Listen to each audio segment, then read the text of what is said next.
बोलो। तो फिर चोर चोरी करता है तो अंदर भगवान है तो रोकते क्यों नहीं?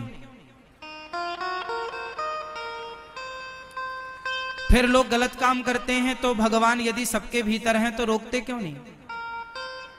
बलात्कारी बलात्कार करता है, भगवान रोकते क्यों नहीं? गलत व्यक्ति गलत काम करता है, बेटा अपनी मां को मारता है, भगवान रोकते क्यों नहीं?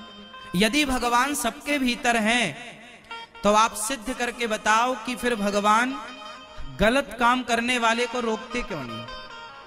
यदि ये सवाल कोई आपसे कर ले तो क्या उत्तर होगा इसका? कभी इस पर विचार किया है आपने? अब हम बताएं आपको। देखो, ये बात आपकी बिल्कुल सही है कि भगवान सबके भीतर होते हैं। अब आप हमें ये और कंफर्म कराओ कि किस रूप में होते हैं।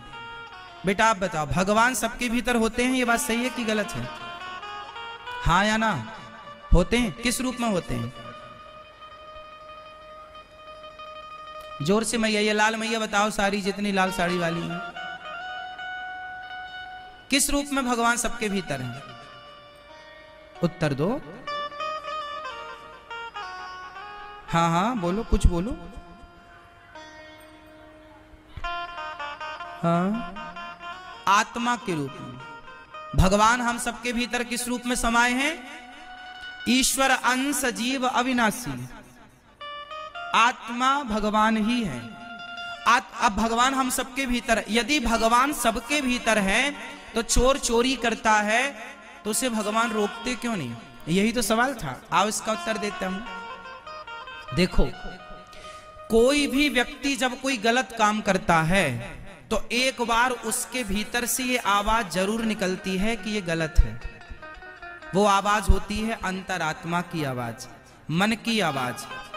आप किसी से मत पूछिए, आप कोई भी गलत काम करेंगे तो एक बार आपकी अंतरात्मा ये जरूर कहेगी कि ये गलत है। हाँ या ना? ये बात सही है कि गलत है? और जो ये आवाज थी वो आवाज भगवान की ही थी, लेकिन आपने उस आवाज को सुनकर अनसुनी कर दिया। इसमें गलती भगवान की है या हमारी है?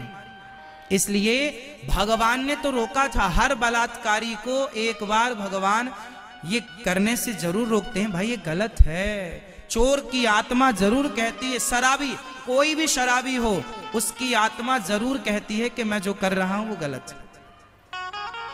कोई अपनी पत्नी को एक थप्पड़ भी मारता है ना, तो एक बार उसकी अंतरात्मा ये जरूर कहती है कि ये गलत है, अपनी पत्नी को मारना नहीं चाहिए। किसी को भी आप मर्डर कर दो, गला काट दो, जो भी आप गलत काम करो, एक बार ये जरूर आवाज आती है यहां से कि ये गलत है। लेकिन चूंकि हम इतने होशियार हो गए हैं कि अपने भीतर की आवाज को हम दबाकर और वो सारा काम करते हैं जो नहीं करना चाहिए, और बाद में कहते हैं कि हमें तो पता ही नहीं था। बताया तो था अंतरात्मा ने। देखो, होता क्या है, जब बच्चा एग्जाम देता है ना, तो एग्जाम में वो जब जाता है और कॉपी पर लिखता है तो वहां पर वो सही लिख रहा है या गलत लिख रहा है, वहां खड़े जो टीचर हैं, वहां जो निरीक्षण कर रहे जो टीचर हैं, वो सब देखते हैं कि ये गलत लिख रहा है कि सही, लेकिन वो उस समय कुछ भी नहीं बोलते। तो सही लिख रहा है तो शाबाशी नहीं देते, और गलत लिख रहा है तो टोकते नहीं है कि तुम ये गलत लिख रहे हो।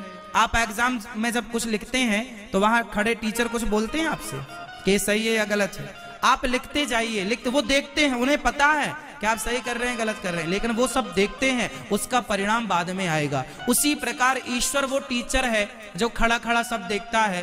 क्योंकि आप एग्जाम दे रहे हैं सही और गलत का, अब इसका जब परिणाम आएगा तो वो परिणाम आपको मिल जाएगा। अच्छा करोगे तो सुख मिलेगा, बुरा करोगे दुख मिल जाएगा। भगवान का काम है केवल किए गए पाप और पुण्य का फल देना। टीचर का काम है कॉपी जांच करके नंबर देना, नंबर दे देंगे। लिखना तो आपको ही पड़ता है।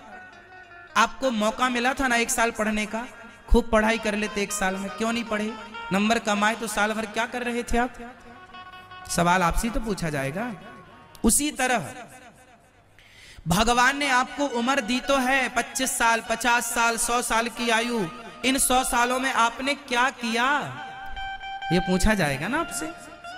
इन 100 साल के टाइम पीरियड में आपने क्या किया, कितना अच्छा किया, कितना बुरा किया, कितना भला किया, कितना बुरा किया, कितना पाप किया, कितना पुण्य किया, ये सभी तो आपसे पूछा जाएगा ना मेरी माँ। इसलिए हम सभी अपने अपने कर्मों का फल भोगते हैं और भगवान सबको ही रोकते हैं। अब कोई ना रोके इसमें भगवान क्या करे।